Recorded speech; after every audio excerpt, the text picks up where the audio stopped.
الحمد لله والصلاة والسلام على رسول الله وعلى آله وصحبه ومن والاه. السلام عليكم ورحمة الله. برزان خوش حالم لالقي سيزده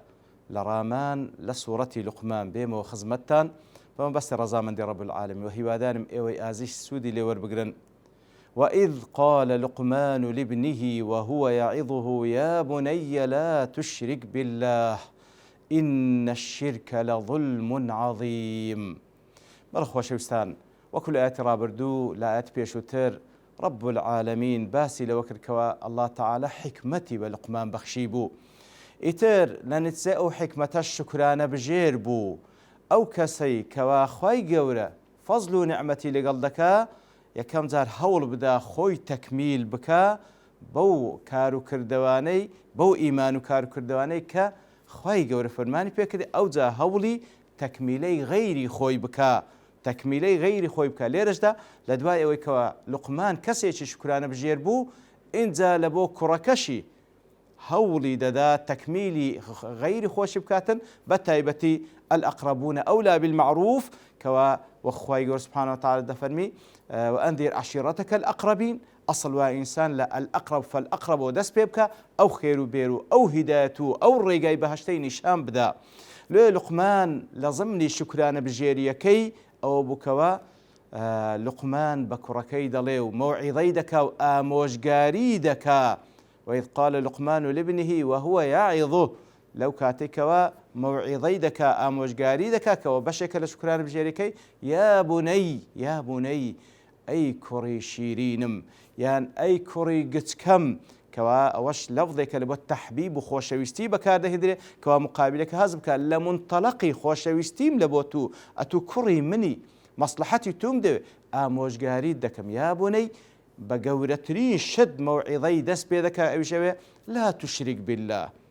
بهيج شوي شريك لبو الله تعالى بريار مدى لا تشرك بالله لبرسي انزا بيدا فرمي إن الشرك لظلم عظيم بيقمان شريك برياردان لبو الله تعالى ظلميشي زور قورترين ظلم كوا إنسان بيكا بريتيا لبريارداني شريك لبريوك قتمان ظلم بريتيا بعض حكمة بريتيا لو يكواشد لزيقاي خوي دابني العكس ويج ظلم بريتيا لو يكواشتاق لزيقاي خوي نبي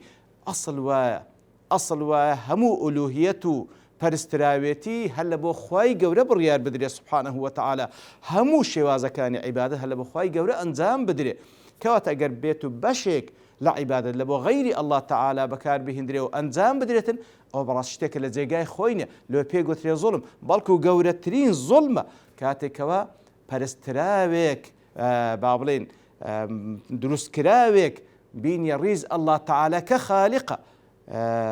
بابلين برياري الشركاتي لبدي لبو الله تعالى لبرسلاوت كوا محالشتوا نابي إن الشرك لظلم عظيم ساكترين ريقاي نشان دداتن واتا كاتكوا بيدا فرمي لا تشرك بالله واتا بالمقابل توحيد الله تعالى بك يكتا برست با دبروي كسي كوا يكتا برست بي الذين آمنوا ولم يلبسوا إيمانهم بظلم أولئك لهم الأمن وهم مهتدون وكل صورتي الأنعام دفرمي أواني كوا إيمان بالله تعالى دينو بهش الشريش لو بريار نادن أوان أمن وأمان يعني هي لدنياو لقيامة هر أوانشن مهتدي كوا أصل ويا ئامۆژگاریەکان كان لە ئەسڵەوە دەست پێ بکەین کەویش قەزەی تەوحیدی خوای گەورەی سبحانه وتعالى ودعوەی هەموو پێغەمبەران عليهم الصلاة والسلام ئینجا شتەکانی تریش لە دوای ئەو قەزیە ڕئیسیە دێن. وإذ قال لقمان لابنه وهو يعظه يا بني لا تشرك بالله إن الشرك لظلم عظيم. وصلى الله وسلم على نبينا محمد وعلى آله وصحبه أجمعين وآخر دعوانا أن الحمد لله رب العالمين.